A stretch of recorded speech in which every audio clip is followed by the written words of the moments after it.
just arrived at Port Arthur convict settlement, which was a settlement where for a period of 80 years convicts were housed there. Many of them came from other parts of the world like England, often for small crimes, and they had very harsh penalties. I've been sent to the penal colony of Port Arthur 7 years for shooting my musket and escaping. Hard labour in shackles for the first 2 years to make sure I don't escape.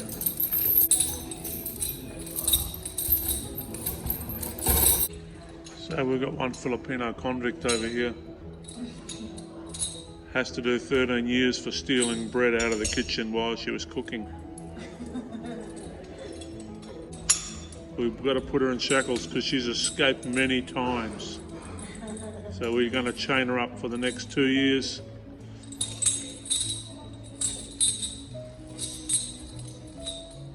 I can escape. Can you now escape? Watch me how I can escape. So trouble, they got to make special small ones for Filipinos. Oh, left a shoe behind, but never mind, she's escaped. Whoa.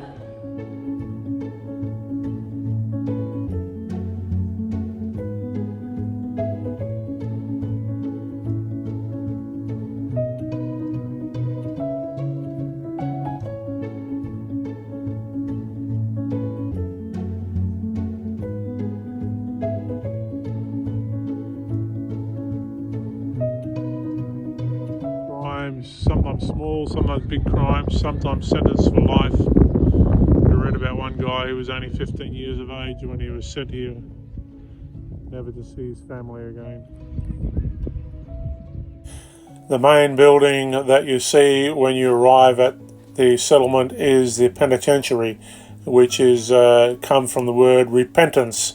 So the convicts were housed here with aim of reforming them. All these amazing buildings in this whole historic site was built by the hands of convicts, free labour. Over here you see a jail. The penitentiary had 3 levels of cells, and you can see how small the cells are.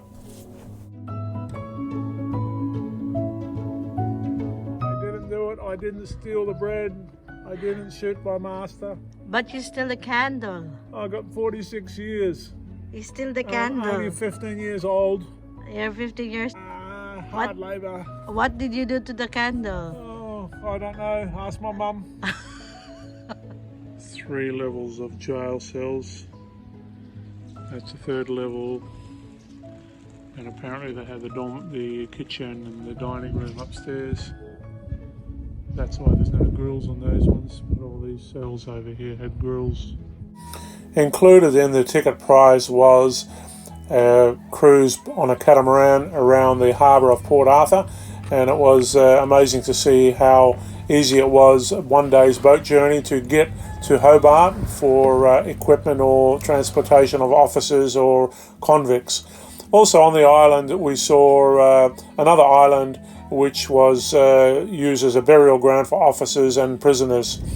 We also passed another island where juveniles were kept separately in a juvenile prison.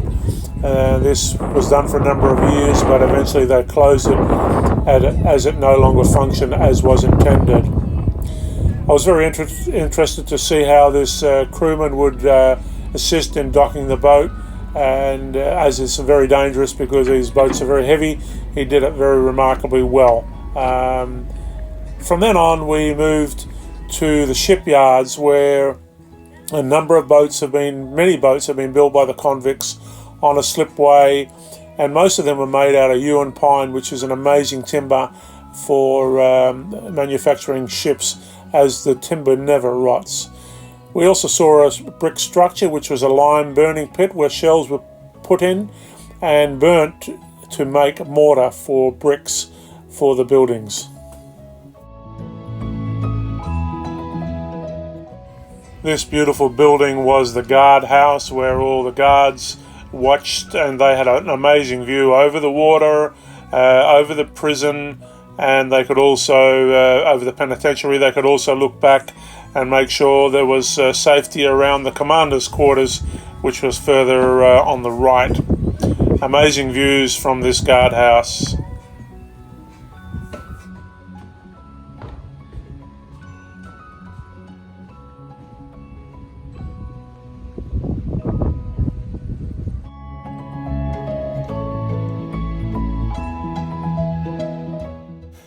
The architecture and the quality of the buildings were just an amazing sight, and that some 190 years ago, as can be seen on this date above this archway. We then came to the commandant's house, which unlike the prisoners, which were living poorly, was very, very lavishly decorated, very large rooms, lots of timber, and every possible luxury this commander would have in this home. His whole family would be brought down, and many of the commanders only stayed for a short period of time, but one of them, I think, was the longest one there, was something like 33 years. The views out of the front veranda is amazing, looking over the water. Seen here is the hospital where illnesses were treated. Next door was the mental hospital where people with mental illnesses were treated. Over here we see the prison where prisoners were locked in their cells for 23 out of the 24 hours, and they had to be absolutely silent, were not allowed to speak with any other prisoners, not even allowed to speak to the officers. It's the accountant's house.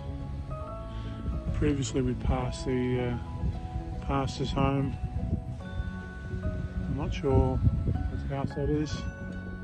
We've got this most amazing, beautiful church built by the convicts.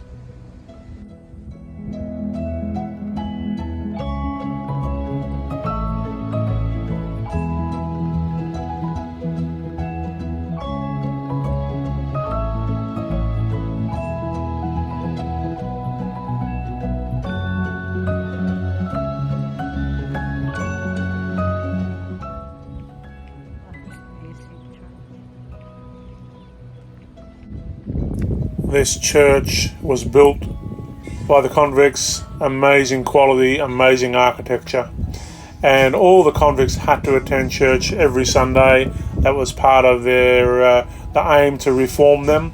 But just look at the detail of this building. Fascinating architecture, amazing arches, beautiful stonemasonry work.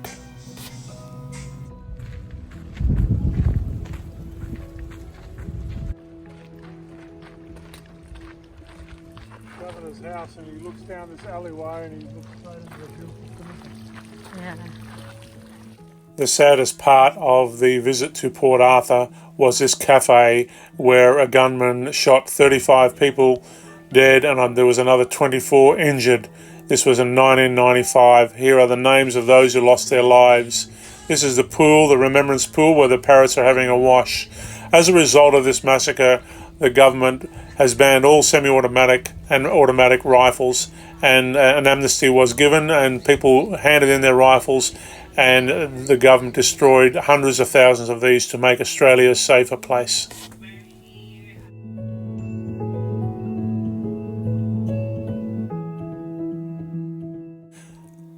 When leaving Port Arthur, you come across the Eagle Hawk Neck, which is a narrow piece of land that shuts off the peninsula.